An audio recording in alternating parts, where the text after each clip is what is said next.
Leitura do livro Lázaro Redivivo, psicografado por Francisco Cândido Xavier, pelo Espírito Irmão X, capítulo 42, Filosofia da Dúvida.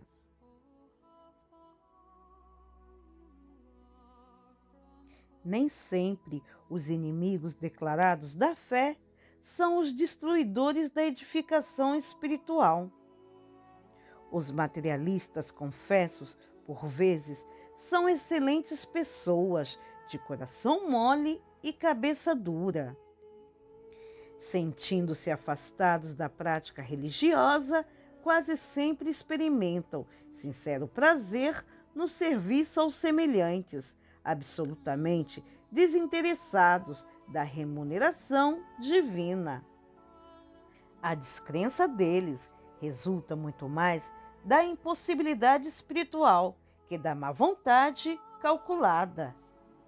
E como não se pode exigir fruto da laranjeira tenra, é necessário deixá-los no ateísmo provisório, ao sol e à chuva das experiências, que fazem e desfazem as coisas e situações, para que o homem descubra a própria grandeza.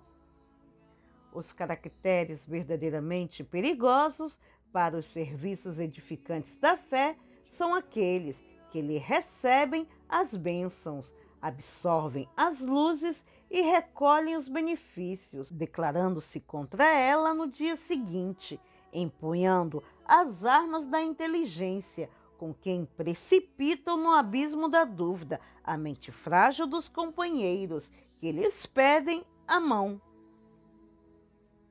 Os sacerdotes do Sinédrio que provocaram a crucificação do Cristo permaneciam na rigidez de princípios que lhes caracterizava o trabalho e jamais esconderam o desagrado que a lição de Jesus lhes causava. Mas os soldados pagos para declarar que a ressurreição não passava de embuste grosseiro, asseverando à maneira de observadores superinteligentes que os discípulos haviam furtado o corpo do Mestre nas sombras da noite, esses sim ocasionaram graves distúrbios junto ao Evangelho nascente. É inegável que semelhantes perturbadores não afetem a verdade eterna em sua essência divina. Permanentes discussões dos astrônomos sobre as manchas do Sol não impede que o astro glorioso continue iluminando e sustentando o planeta. As tricas teológicas da Terra nunca diminuíram a misericórdia de Deus. Entretanto, na esfera das realizações humanas, a ausência de cooperação dos favorecidos da inteligência retarda, de certo modo, as construções sublimes da fé viva para a concordância e felicidade de um mundo melhor. É justo, portanto, indicarmos a zona neufrágica do trabalho, procurando acordar os companheiros de cérebro desenvolvido e coração atrofiado. Desde os primeiros dias do Consolador, trazido à Terra com o espiritismo cristão, cercam eles a esfera do serviço digno de restauração evangélica, lançando as areias movediças da dúvida no terreno destinado às convicções sadias.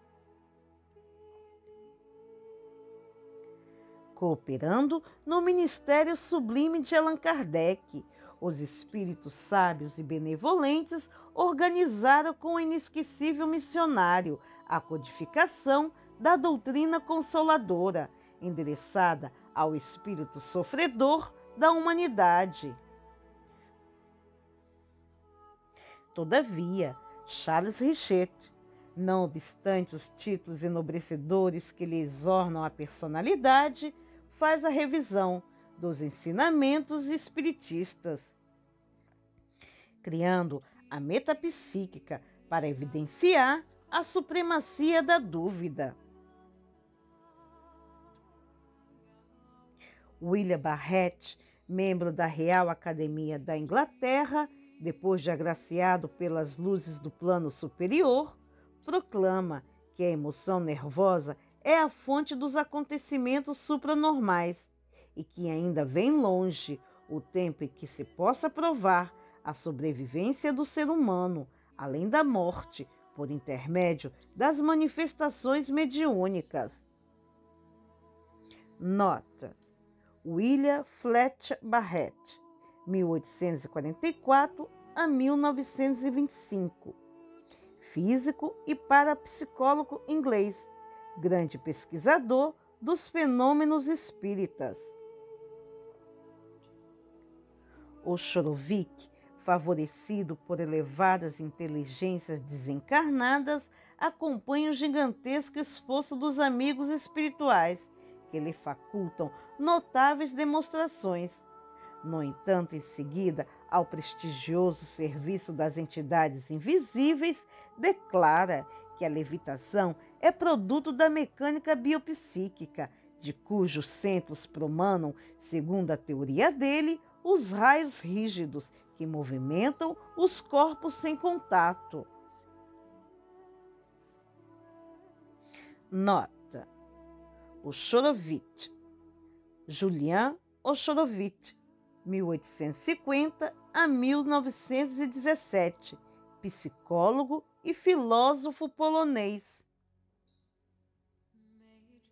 Experimentadores diversos, após receberem favores brilhantes do mundo invisível, propõem que a palavra materialização seja substituída pelo termo ectoplasia, para significar que o fenômeno não implica a intervenção de inteligências estranhas, e sim o mero desdobramento do corpo físico em condições desconhecidas da energia nervosa.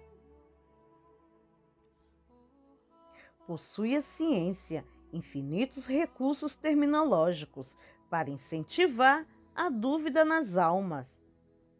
E quando surgem pesquisadores conscienciosos e sinceros que não temem as consequências de sua lealdade à sabedoria, alastram-se as definições sarcásticas e chovem pedradas. Até hoje, aparecem pessoas interessadas em apresentar William Crookes e Cesare Lombroso na categoria de palpavos, a quem os médios subtraíram as faculdades de observação diante da vida. Nota: William Crookes, cérebro físico inglês, 1832 a 1919, e profundo investigador dos fenômenos espíritas, por intermédio da médium Florence Cook e do espírito Kate King, 1872, publicou Fatos Espíritas, 1874. Nota: Cesare Lombroso, criminalista italiano, 1835 a 1909, fundador da antropologia criminal. Combateu com persistência a possibilidade dos fatos espíritas e fez diversas experiências por meio dos médios, como Eusápia Paladino. Depois de diversas investigações e experimentações, se rendeu. Em 1909, publicou um livro sobre os fenômenos. Mesmo no Brasil, homens de vasta cultura e projeção social, como Bittencourt Sampaio, nota: Francisco Leite Bittencourt Sampaio, 1839 a 1895, jurisconsultor, magistrado, político, alto funcionário público, jornalista, literato, renomado poeta lírico e excelente médium espírita. E Bezerra de Menezes, nota: Adolfo Bezerra de Menezes, 1831 a 1900. Cearense, exerceu a medicina no Rio de Janeiro, sendo conhecido como médico dos pobres. também político e expoente da doutrina espírita do Brasil. Escreveu vários livros espíritas e foi presidente da Federação Espírita Brasileira em 1889 e no período de 1895 a 1900. Foram taxados de palermas e loucos, o primeiro porque permutou a política engenhosa dos homens pela política do Evangelho, e o segundo porque trocou os interesses financeiros dos médicos altamente remunerados pelos interesses eternos do espírito. É muito difícil vencer o dragão da vaidade humana que monta guarda ao nosso patrimônio intelectual.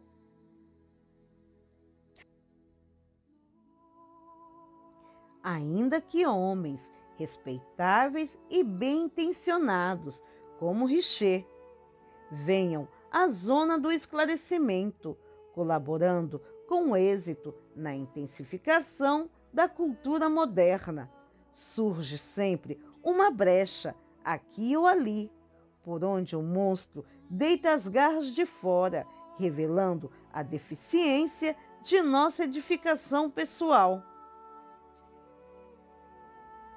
Essas maravilhosas inteligências, filiadas à hesitação sistemática, continuarão prejudicando o desenvolvimento dos germes da fé e adiando indefinidamente as realizações de um mundo espiritualizado.